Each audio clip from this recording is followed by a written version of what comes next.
The revolt known as the Lamian War in southern Macedonia had come to an end. Meanwhile, Cappadocia, which had experienced several smaller uprisings, was subdued by Eumenes. However, the internal power struggles among the Diadochi were far from over. Factionalism continued to grow among Alexander's former generals and companions as Antigonus, Antipater, and Craterus began to view Perdiccas as a man who had amassed too much power and was using it for his own advantage. Perdiccas had initially agreed to marry Nicaea, the daughter of Antipater, but in 322 BC, he broke off the engagement when Olympias, the mother of Alexander the Great, offered him the hand of Alexander's full sister, Cleopatra. Given that Philip III was intellectually disabled and Alexander IV was a mere child with limited recognition, this marriage would have granted Perdiccas a direct claim to be Alexander's legitimate successor rather than just a regent. This move antagonized Antipater, while Antigonus had his own reasons to fear Perdiccas. Additionally, Craterus felt disregarded by Perdiccas despite his prominent role in Alexander's army. As a result, Antipater, Craterus, and Antigonus formed an alliance and decided to revolt against him. Craterus was appointed to lead their coalition army, which quickly departed from Macedonia with the intent to overthrow Perdiccas.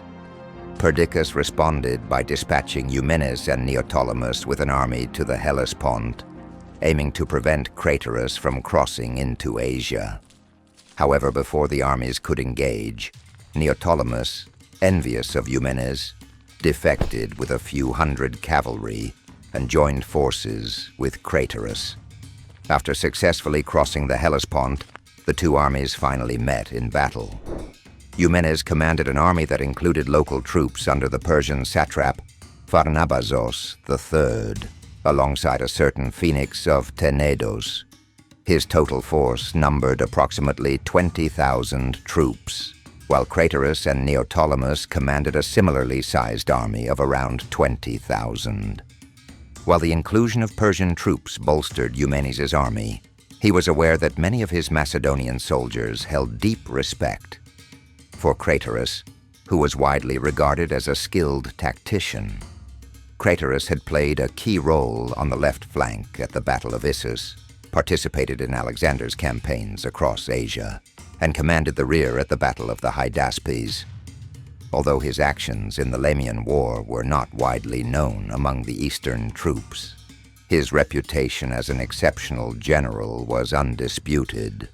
Eumenes realized that his soldiers might hesitate to fight their fellow Macedonians, so he devised a cunning strategy. Eumenes deceived his men by claiming they would be facing Neoptolemus, whom they already despised as a traitor, rather than Craterus. He then positioned the Thracians and Asians, who had no loyalty or admiration for Craterus, on his left flank as cavalry, directly opposite Craterus's right wing. Eumenes arranged his long battle line with a small contingent of Macedonian phalangists at the core, flanked by mercenary troops. He personally took command of the right flank alongside the Cappadocians, who had grown to respect him. Craterus, meanwhile, positioned himself at the head of his elite companions on the right flank, with the main body of his Macedonian infantry forming a pike phalanx in the center. Neoptolemus commanded the left flank, facing Eumenes with his cavalry. At the onset of the battle, Craterus led his flank forward, but at that moment, Eumenes launched a coordinated assault from both flanks. The Thracians and Asians charged into Craterus's forces, while Eumenes personally engaged Neoptolemus. The distance between them ensured that Eumenes' troops could not hear Craterus's voice, preventing any hesitation or wavering in their attack. Craterus met his demise that day, either by falling from his horse and being trampled or succumbing to the ferocity of the cavalry engagement. His death caused his cavalry flank to collapse in disarray. Meanwhile, on the opposite flank, Eumenes and Neoptolemus fought fiercely, seeking each other out in the chaos. Eventually, they clashed in single combat, and the more experienced Eumenes emerged victorious, slaying Neoptolemus. With both enemy commanders dead, the opposing Macedonian forces were thrown into disarray. Eumenes extended an offer of amnesty to the surviving enemy troops, many of whom initially accepted. However, their loyalty quickly wavered, and they ultimately fled toward Antipater's camp. By late 321 BC, Perdiccas sought to return Alexander's body to Macedonia, the traditional burial place of the Macedonian royal family. However, as the remains passed through Syria, Ptolemy, the satrap of Egypt, bribed the escort and seized them, bringing Alexander's body to Memphis, Egypt. This act enraged Perdiccas, who saw it as an unacceptable insult and decided to invade Egypt to reclaim the body and restore order. Assembling his forces in Babylon, Perdiccas marched westward. Anticipating the invasion, Ptolemy used Egypt's well-organized bureaucracy to fortify the Nile's eastern border. Perdiccas advanced through Syria and Palestine before reaching the Sinai Peninsula. By 321 BC, he had arrived near Pelusium, the easternmost Nile outpost, where Ptolemy's forces awaited him. Ptolemaic troops were stationed along the river's edge, ready to repel any crossing attempt, while the bulk of Ptolemy's army remained mobile, prepared to reinforce any threatened sector. Perdiccas struggled to find a suitable crossing point, as Ptolemy shadowed his movements from across the river. Realizing that prolonged conflict could lead to further uprisings and destabilization, Perdiccas decided to attempt a covert river crossing under the cover of darkness. After marching overnight, his forces reached Camel's Rampart, a fort lightly garrisoned as part of Ptolemy's defensive strategy. Perdiccas launched an assault with his Indian elephants leading the charge, followed by the elite silver shields carrying scaling ladders. He positioned himself at the rear with the cavalry, confident in his plan. However, Ptolemy had already anticipated the attack and reinforced the garrison in time. Despite repeated waves of attack, the garrison held firm, inflicting heavy casualties on both sides. Seeing no alternative, Perdiccas retreated and searched for another crossing further south. Eventually, he reached Memphis, where an island in the Nile seemed to offer a potential crossing. Perdiccas deployed his elephants to stabilize the current, while his cavalry attempted to secure the passage. Initially, some of his troops successfully reached the island, but the shifting river sands made footing treacherous. The elephants and horses struggled, and many were forced to retreat. Trapped between the strong currents and the shore, a significant portion of his force became stranded. When Perdiccas ordered them to return through the deeper part of the river, many drowned. With his campaign in disarray, Perdiccas' troops, frustrated by the failure and heavy losses, turned against him. His officers, Python, Antigonus, and Seleucus, murdered him. The remainder of his army promptly defected to Ptolemy. In the aftermath, Ptolemy came to terms with Perdiccas' killers, appointing Python and Aridaeus as regents. However, a new agreement was soon reached at the Treaty of Triparadisus, where Antipater became the empire's regent. The two kings, Philip III and Alexander IV, were moved to Macedonia. Antigonus was appointed strategos of Asia and retained control over Phrygia, Lycia, and Pamphylia. With Lycaonia added to his territories, Ptolemy kept Egypt, Lysimachus retained Thrace, and Perdiccas' former allies, Seleucus, Python, and Antigonus, received Babylonia, Media, and Susiana, respectively.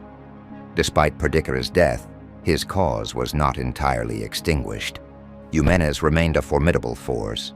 Alongside other loyalist commanders, such as Alcetas, Attalus, Docimos, and Polemon, who had gathered armies in Asia Minor. Thus the struggle for Alexander's empire was far from over. In 319 BC, after receiving reinforcements from Antipater's European army, Antigonus launched a campaign against Eumenes, marching to face him at the Battle of Orkynia. Both commanders likely deployed traditional formations, with cavalry positioned on the flanks and Macedonian phalanxes holding the center.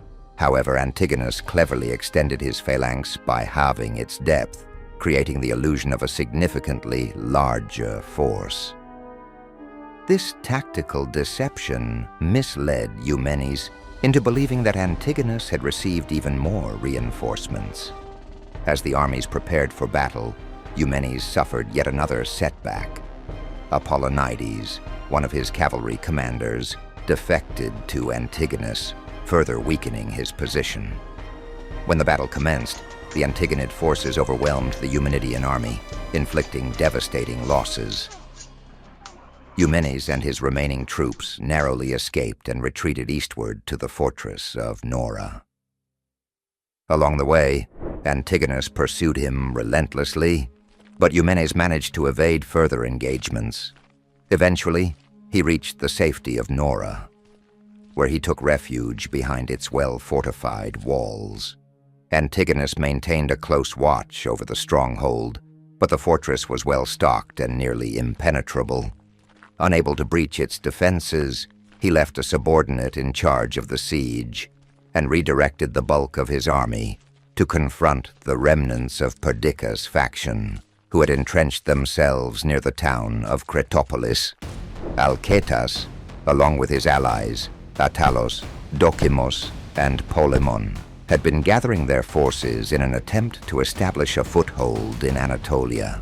They had fortified a key mountain pass near Cretopolis, preparing for battle. Antigonus, leading an army of 40,000 infantry, 7,000 cavalry, and 200 war elephants, marched against them. In contrast, Alcetas commanded a force of approximately 20,000 troops.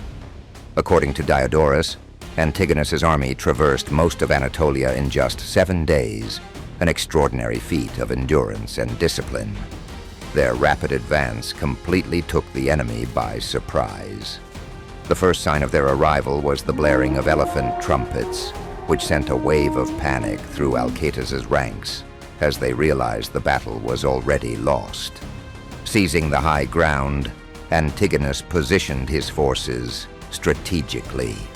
Both he and Docimos formed their phalanxes, while Alcetas, commanding the cavalry and peltasts, attempted to secure a ridge to gain an advantage. However, Antigonus quickly countered by leading a charge of 6,000 cavalry down the hill at breakneck speed. The two cavalry units clashed violently, and Alcetas was swiftly defeated.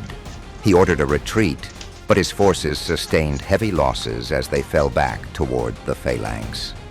With the Antigonid army closing in, the remnants of the Perdiccan troops had no time to form a proper defensive line. Faced with no viable options, they made a desperate decision. They surrendered. Alcetas, refusing to capitulate, fled with a group of Pisidian allies to the city of Termessos. However, the local inhabitants, fearing repercussions, sought to hand him over to Antigonus. Rather than face capture, Alcetas took his own life. With his death, the Perdiccan resistance was crushed.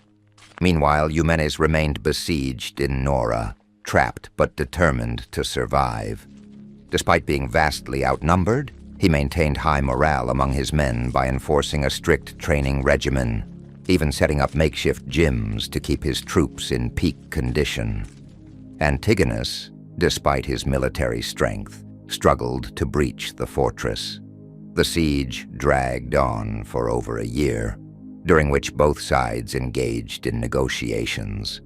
Ultimately, a deal was proposed, and messengers were dispatched to Macedonia with the terms of a potential peace agreement for Eumenes. Antigonus, recognizing Eumenes' strategic brilliance, was hesitant to execute him, considering the possibility of securing him as an ally. The messengers journeyed to Macedonia, where Antipater had returned, accompanied by his son Cassander, his ally Polyperchon, and the family of Alexander the Great, including his widow Roxana and young son Alexander IV. Barcine, another of Alexander's former consorts, was likely in Pergamon at this time. However, upon reaching Pella, the messengers were met with unexpected and shocking news. Antipater had died at the age of 81. In his final decision, he had chosen Polyperchon, rather than his own son Cassander, as his successor and regent. Cassander, furious at being overlooked, refused to accept the decision and demanded power for himself. With tensions rising, the fragile balance of power collapsed, setting the stage for the Second War of the Diadochi, as new alliances and rivalries emerged in the struggle for control over Alexander's fragmented empire.